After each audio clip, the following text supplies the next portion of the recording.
जब हम पैदा हुए तब हम रो रहे थे, जमाना हंस रहा था। अब ऐसा कर्म करो कि आप हंसते हंसते मरो और आपके नाम पर दुनिया रोए। वाह बहुत भला व्यक्ति इस धरती से चला गया, बहुत पुण्यात्मा। लोग आपके लिए तड़पें, आपके लिए रोएं, इतने बढ़िया व्यक्ति बन के जीवन जीना। जियो भी शान से और साहब मरो भी शान से। बढ़िया काम करोगे तो मरोगे तो लोग कहेंगे वाह फलाना व्यक्ति अच्छा था। उसके मरने पर लोगों को दुख होगा।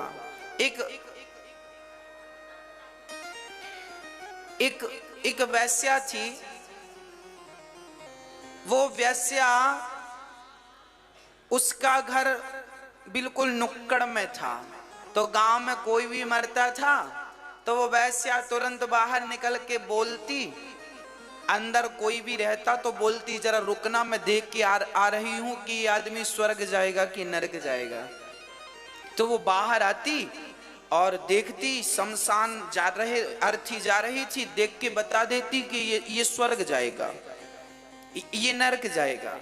एक महात्मा जी बहुत दिन से देख रहे थे कि वो जब कोई मरे तो बाहर आके खड़ी हो जाए और बोले ये स्वर्ग जाएगा, ये नरक जाएगा।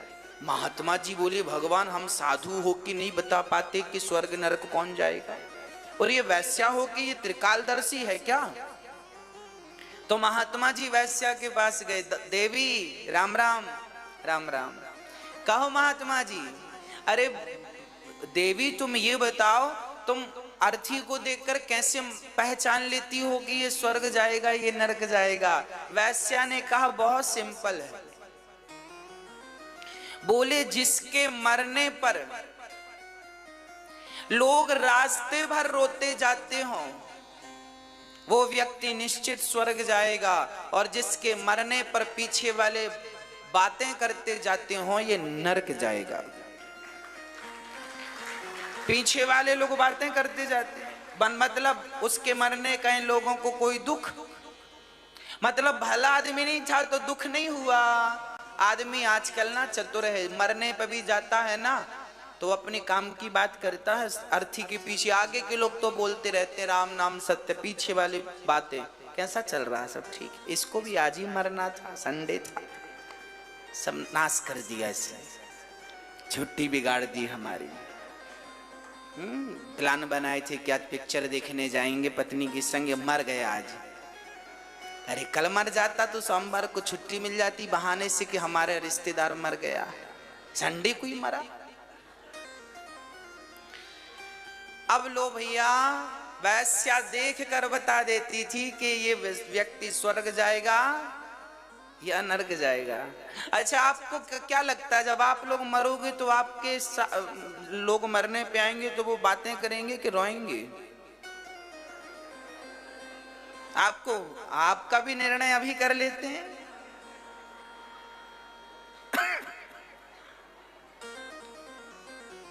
कुछ ऐसा कर जाना कि दुनिया कबीरा जब पैदा भये जग हंसे, हम रोए करनी ऐसी कर चलो हम हंसे जग रोए। जग रोए, जब जग रोता है तो वो व्यक्ति बहुत अच्छा, समाज भी उसी के लिए रोती है या रोता है जो व्यक्ति अच्छा होता है। दुष्टों के लिए कौन रोएगा?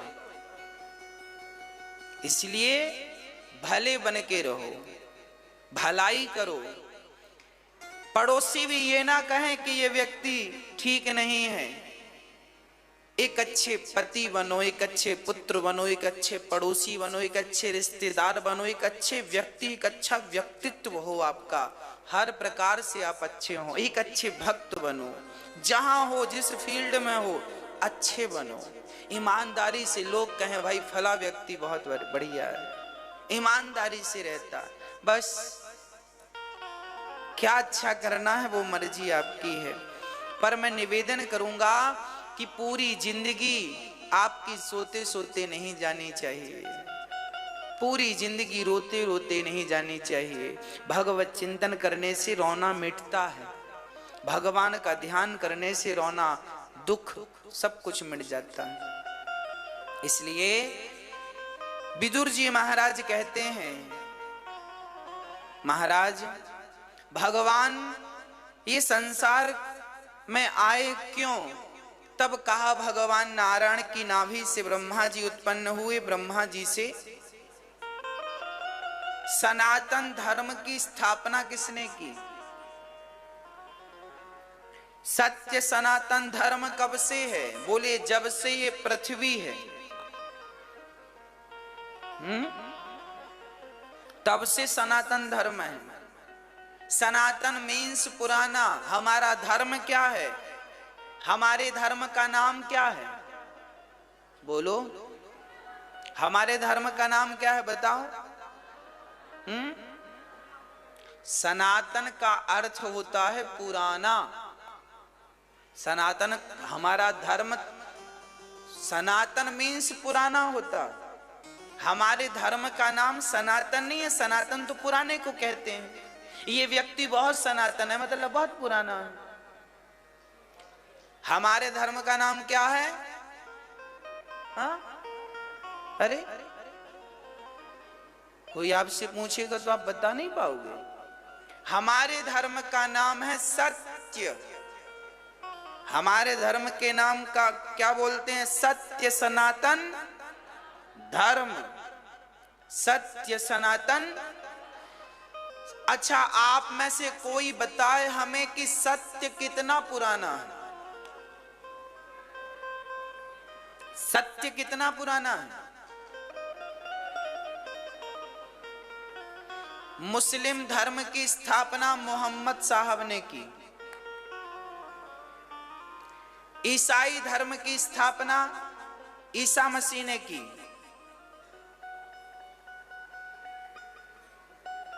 किसी धर्म की स्थापना किसी ने की।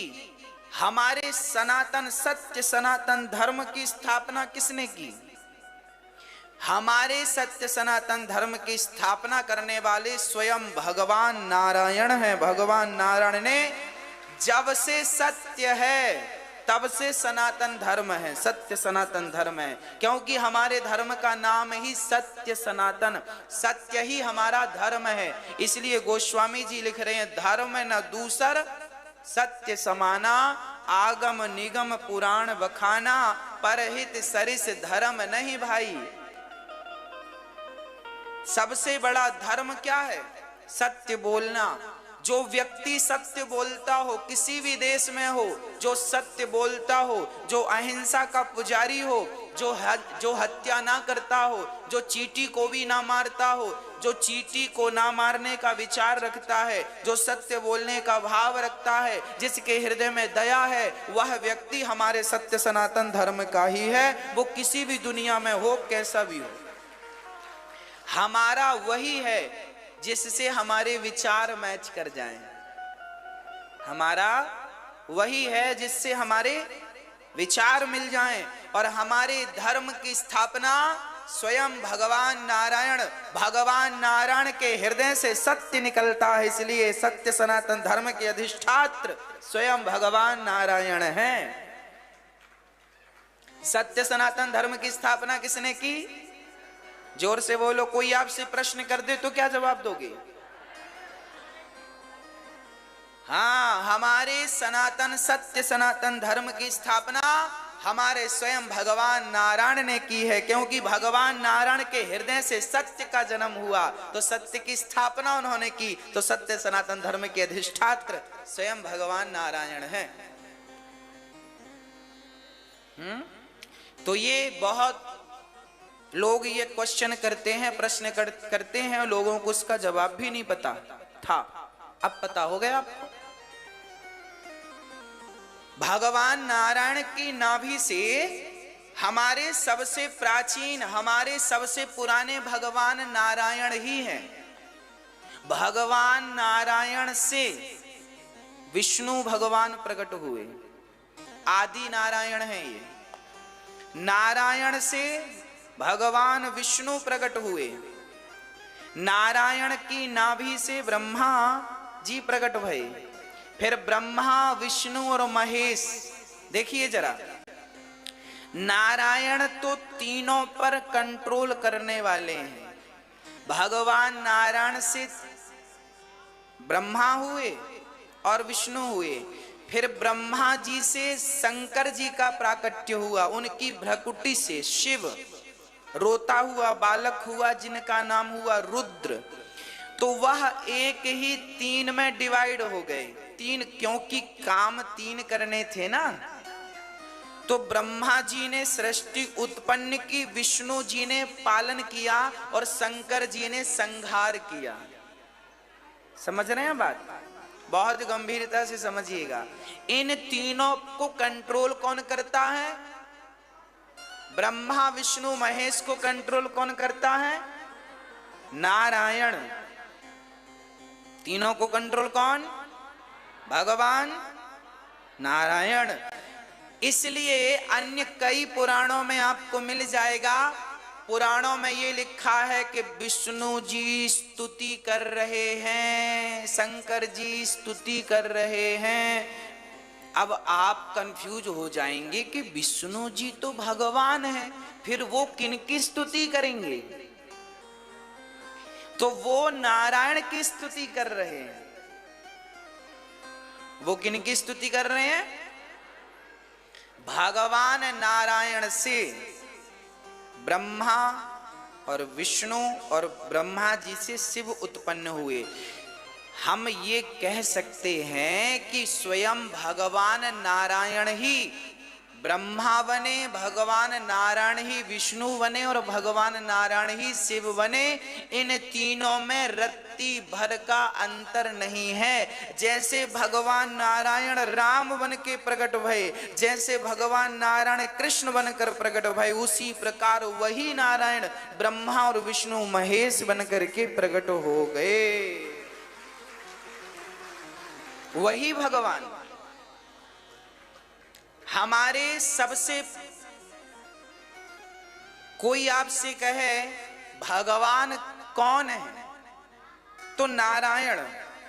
उनसे फिर नारायण का ही स्वरूप राम है, नारायण ही फिर कृष्ण है, वही फिर बन के आए, है ना। अनेक रूप रूपाय विष्णवे प्रभु विष्णवे, वह परमात्मा है। अनेक रूप लेने की सामर्थ्यता है। किसी पुराण में, जैसे देवी पुराण जब आप कभी पढ़ेंगे या शिव महापुराण कभी आप पढ़ेंगे, तो वहां पर बहुत सारी जगह ये लिखा मिलता है कि ब्रह्मा जी, और वहां लिखा मिलता है विष्णु जी भी ब्रह्मा विष्णु महेश स्तुति कर रहे हैं। तो आप सवाल करेंगे ब्रह्मा विष्णु महेश स्तुति किसकी कर रहे हैं? तो नारायण की। इनके ऊपर स्वयं नारायण है। तो वह भगवान नारायण से ब्रह्मा जी उत्पन्न हुए। ब्रह्मा जी से शरीर के एक अंग से मनु और दूसरे अंग से शत्रुपा। अब ध्यान से सुनिए, ब्रह्मा जी के शरीर के दाहिने अंग से मनु, वाम अंग से शत्रुपा का प्राकट्य हुआ। मनु शत्रुपा से संसार में मैथुनी सृष्टि प्रारंभ हुई। मनु शत्रुपा की 5 संतानें हुई, 3 बेटियां और 2 बेटे। आकुति, देवहूति, प्रसूति नाम की 3 कन्याएं, प्रियव्रत और उत्तानपाद नाम के 2 पुत्र। आकुति का विवाह रुचि प्रजापति से हुआ, ये ब्रह्मा के पुत्र हैं। देवहूति का विवाह करदम जी से हुआ। करदम जी महाराज बड़े भाव से भगवान का भजन करते, और मनु जी महाराज अपनी बेटी देवहूति का विवाह करदम जी से करते। करदम जी ने एक विमान की रचना की, उस विमान में अपनी पत्नी को बिठाकर माता देवहूति को और भ्रमण किया। 9 बेटियां हुई करदम जी की, बड़ी यशस्वी बेटियां हुई। कला, अनुसुईया, श्रद्धा, हविर्भु, गति, इन 9 का विवाह ब्रह्मा के मानस पुत्रों से हुआ। ब्रह्मा जी ने अपने मन से 9 बच्चे उत्पन्न किए। ब्रह्मा जी अपने संकल्प से कितने बच्चे उत्पन्न करते हैं? 9। किए तो 10 थे, पर नारद जी भ्रमण करने निकल गए, घूमने, तो नारद जी अभी तक घूम ही रहे हैं। उनका विवाह नहीं हो पाया, क्योंकि वो विवाह के टाइम थे नहीं। तो 9 बच्चों का विवाह हो गया। कला का मरीचि से, अनुसुईया का अत्रि से, अनुसुईया माता का विवाह अत्रि से। ये अत्रि ब्रह्मा जी के पुत्र हैं। श्रद्धा का विवाह अंगिरा से, हविर्भू का विवाह पुलस्त्य जी से, गति का विवाह पुलह से। ये जो ऋषि हैं, इन ऋषियों से ही फिर हम लोगों का गोत्र पड़ता गया। आपका गोत्र क्या है? बोलो। आपका गोत्र वशिष्ठ है।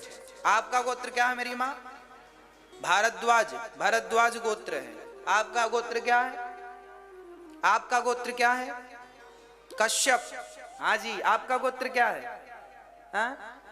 हाँ, अब आप ये समझिए, जिनका गोत्र भरद्वाज है वो भरद्वाज की संतान है, जिनका गोत्र वशिष्ठ है वो वशिष्ठ की संतान। वशिष्ठ ऋषि जो थे, आप ऋषियों की संतान।